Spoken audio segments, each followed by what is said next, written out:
presse mu ngi xam ne opposition bi ñoom dañuy bañ fu mu toll nii lu ñu nangu woon en 2019 est-ce qu'elle n'a pas raison aussi. Mais en 2019 le système de parrainage bi demoon na. mais elle a dit une contre-vérité. bu fekkee ni dafa ne. opposition bi dafa bañ lu mu nangu woon en 2019. En 2019.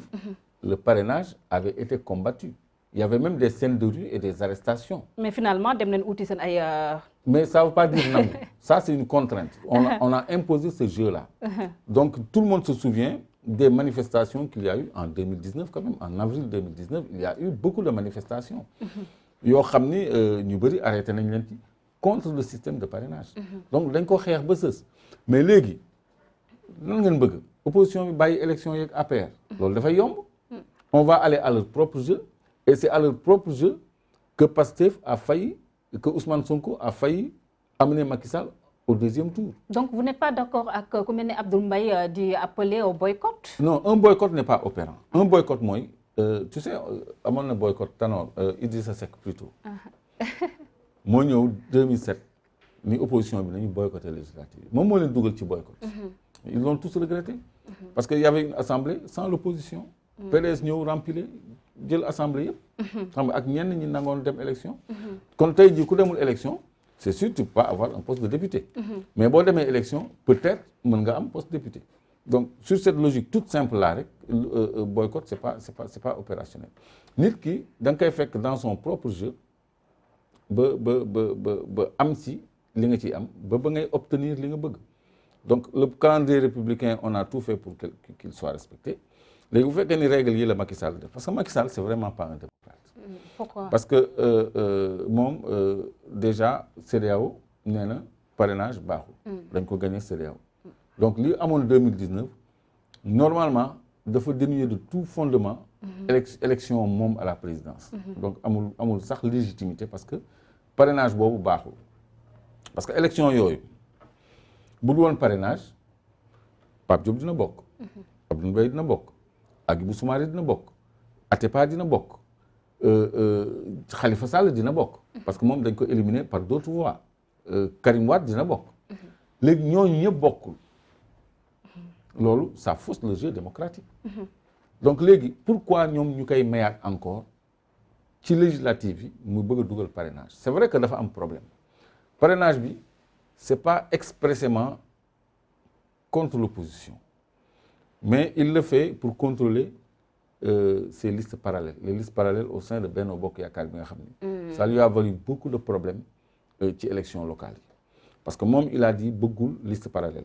Il l'avait dit ci locales yi mais kenn faalewu ko. Les gens sont allés un peu partout moom sax am na liste yu mu cautionné moom il l'a dit il l'a avoué. léegi loolu dafay amaat. léegi par l'instrument du parrainage te moom moo yor fichier électoral bi. Il va gérer les listes parallèles au sein de Benno Bokk Yaakaar. Beaucoup plus que pour d'autres ci opposition bi. Mais l'opposition a raison d'avoir peur. Parce que aussi également quelqu'un comme nous par exemple bu ñu amoon suñu liste indépendante mais daf ñuy éliminer par le biais du parrainage. Parce que moom mooy gérer fichier bi. te li ñuy tuddee parrainage waxoon naa ko fii du parrainage parce que parrainage mooy. mën nga benn nit mën na signer plusieurs personnes. mais moom parrainage am benn nit benn personne lay signer donc dès lors day nekk intention de vote parce que ki ngay votel ngay signer. donc mën nañ la envoyer sax ay électeurs ñu signer keneen nga dem au contrôle ñu ni doublon éliminé donc ce kii baaxul parce que yow amoo fichier bi. yow amoo dara ci loo sukkandiku. pour vérifier quoi que ce soit ñoom ñoo lay wax lii baax na lii baaxul. donc loolu c'est se mettre à la merci de Macky Sall bi nga xam ne il nous avait fait une promesse ni woon ni moom soxlaatul njuuj njaaj. donc lii pexe la boo xam ne pour éliminer ay adversaires politiques kese la. ça ne se justifie pas. maintenant filtre war na am.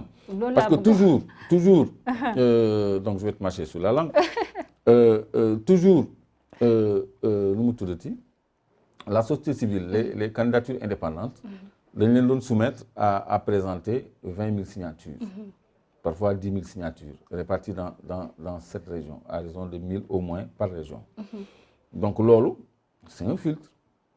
Bon le filtre de la caution c'est pas juste mais le filtre de la représentativité. 15 millions, vous trouvez que c'est trop? Non, c'est-à-dire élever la caution. Si on fixait la caution à 100 millions, par exemple, beaucoup de listes ne se présenteraient pas. C'est un moyen de filtrer aussi. Bu boobaa les grands partis danañ ko mën. Mais nous autres, nous là, duñ ko mën. Donc loolu laay wax c'est injuste. Mais 15 millions, c'est raisonnable. C'est bon même.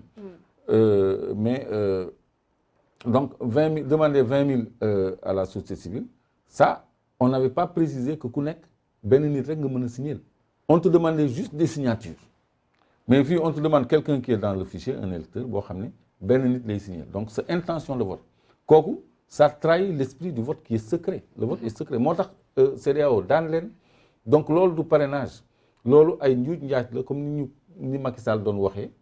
Donc ay njuuj njaajam la quoi pour mën a trier liste yi nga xam ne moom moo leen di présenter. Parce que 2017, il y avait 47 listes. Mais li ëpp ci liste yi. Mais moom moo leen financé, moom moo leen tegoon ci compétition pour éclater les voix de l'opposition. Donc fi mu nekk nii moom il a besoin de contrôler ses propres troupes. Il a besoin de... Le danger vient de Benno Bokk Yaakaar. Vous avez vu Montreuil là bi ñu écarté bi ñu woon bu ñu boole les voix de l'Union citoyenne buntu bi dans les comptes de Benno Bokk Yaakaar. Xam nga ils sont plus en odeur de sainteté. Léegi ñooñu bu ñu présenter seen liste mais Macky da leen di baare. Parce que ils ont créé des problèmes. Ils ont une certaine représentativité. Macky da leen di baare. Léegi effet contraire escompté bi mooy ñi nga xam ne dañu nekk dans la société civile wala ñu bëgg nekk des candidats indépendants, ils risquent de se ruer dans les grandes coalitions de l'opposition pour échapper au sabrage du parrainage. Donc léegi au niveau de l'opposition, regroupement plutôt les créer plutôt que éclatement. Donc ça va se retourner contre lui. Et quelle solution pour Karim ak Khalifa Ababacar Sall? Dafa mel ni ñoom ba tey seen situation pour ñu delloowaat leen li nga xam ne mooy seen ay droits civiques ba tey leeragul ci seen ay bopp. Non, leeragul ñoom seen situation ça ne peut se régler que par une amnistie ou une loi de réhabilitation. Waaw, une loi de réhabilitation. Amnistie moom ce genre dañ koy dàq. Voilà, man je suis pas pour l'amnistie, je préfère une loi de réhabilitation votée à l'Assemblée nationale. te loolu suñu démocratie daf ko laaj. Et man je me demande pourquoi la classe politique n'exige pas ça, ne met pas ça sur la table. Parce que dans un pays toujours day am ay plages de négociation. Donc revendication c'est bien, mais mën nga aussi ouvrir ay voies de dialogue pour mu am apaisement social ak une certaine équité ci jeu démocratique bi, parce que en démocratie on doit permettre à tout le monde de compétir. Donc loolu lu normal la en démocratie. Mais s'ils ont été condamnés pour des crimes économiques aussi, voilà, est-ce que aussi par souci de cohérence aussi war nañoo exiger à ce que ñu réhabiliter waat leen aussi. Moo tax je parle de négociation, je parle pas d'exiger. Est-ce qu'on peut négocier de tout? Bien. Mais on a vu Ousmane Sonko exiger quand même. C'est-à-dire bon, en politique il y a des rapports de force, il y a de la surenchère. Ouais. Mais je crois que Macky Sall bu sérieux woon na bilaay du soxla lii yëpp, parce que gis ngeen lu ñu fàng lu mu bàyyi. Loo xam ni topp ko li nga xam ni weesu na bloqué na un pays moom gouvernance am daf ci perdre beaucoup de temps. Boo gisee mu doylu ci nguur gi nii xaw ma dafa bëgg troisième xaw ma quatrième mandat, parce que war a dem moom yaa ngi lijjanti élection locale, yaa ngi lijjanti ay fichier électoral, résultat local yi daf ko métti ba dafa woo ay imaamam ñi leen waa ànd sàmm jikko yi ñoom ñoo yàq suñu campagne, ñoo tax amuñu résultat yu baax ba noppi ni moom moo gagné mer. Léegi kooku nga xam ni élection locale waru ko concerné mu ci rassembler ay troubam di leen jox consigne naan yow Mame Boye Diao maa la autorisé nga présenté wu fii, Mame Mbaye Niang présenté wu fii, ñeneen ñi mun leen amul liste parallèle, di dem bay accueillir benn traite boo xam ne dafa daw ak liste coalition muy coalition Yewwi Askan Wi. le gars de Matam le gars de Matam. ñëw kooku je crois que il est très politique. et c'est de la politique politicienne. C'est la politique même de contre-valeur. Donc ku mel noonu il envoie de mauvais signaux à l'électorat ba noppi bëgg a imposer parrainage ci élection yi malgré l'arrêt de la CEDEAO. kooku on le regarde avec beaucoup de soupçons et on le laisse venir. De toute façon peuple bi moo am le dernier mot. parce que moom dafay dem pare na. moom Macky il a fini. donc lan mooy yoonam ci élection législative ba mu continuer téye suñu fichier ne bu ko kenn gisul ko ba léegi. ba mu nekk di introduire ay parrainage ak yooyu pour éliminer des listes.